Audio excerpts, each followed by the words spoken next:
രാവിലെ കുട്ടീസിനെ സ്കൂളിൽ വിടാനുള്ള പിടച്ചിലൊന്നും പറയേണ്ട ആവശ്യം തന്നെ ഇല്ലല്ലോ. എല്ലാവർക്കും അറിയാവുന്ന കാര്യമാണല്ലോ. പിന്നെ പനിയും കൂടെ ആയാൽ പിന്നെ പറയണ്ട.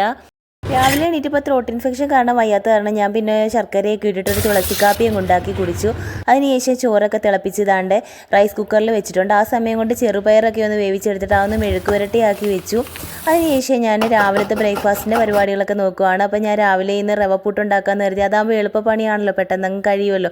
അപ്പോൾ ഞാൻ തേങ്ങയൊക്കെ ഇട്ടിട്ട് ഇതാണ്ട് പുട്ട് പുഴുങ്ങിയിട്ട് വെച്ചിട്ടുണ്ട്. അതിൻ്റെ കൂടെ കുറച്ച് ചെറുപയർ നമ്മൾ നേരത്തെ വേവിച്ചത് മാറ്റി തേങ്ങയൊക്കെ ഇട്ടിട്ട് അതും കൂടെ വെച്ചിട്ടുണ്ട്. കൂടെ 2 റോബസ്റ്റ പഴവും കൂടെ ഉണ്ടായിരുന്നു. പിന്നെ ചായയും കൂടെ ഇട്ട് വെച്ചു. കുട്ടീസിന് കൊടുത്തു വിടാനുള്ള നമ്മുടെ പച്ചക്ക ഫ്രൈ അത് ഉണ്ടാക്കിയിട്ട് അതും കൂടെ ഒന്ന് ആക്കിയെടുത്തു. അതിന് മഞ്ഞപ്പൊടിയും മുളക് പൊടിയും മസാലപ്പൊടിയൊക്കെ ഇട്ടിട്ട് ഒന്ന് പുരട്ടിയിട്ട് അതൊന്ന് ഫ്രൈ ചെയ്തെടുത്തു. അതിനുശേഷം ചമ്മന്തിയൊക്കെ ഒന്ന് അരച്ച് മാറ്റി വെച്ചു.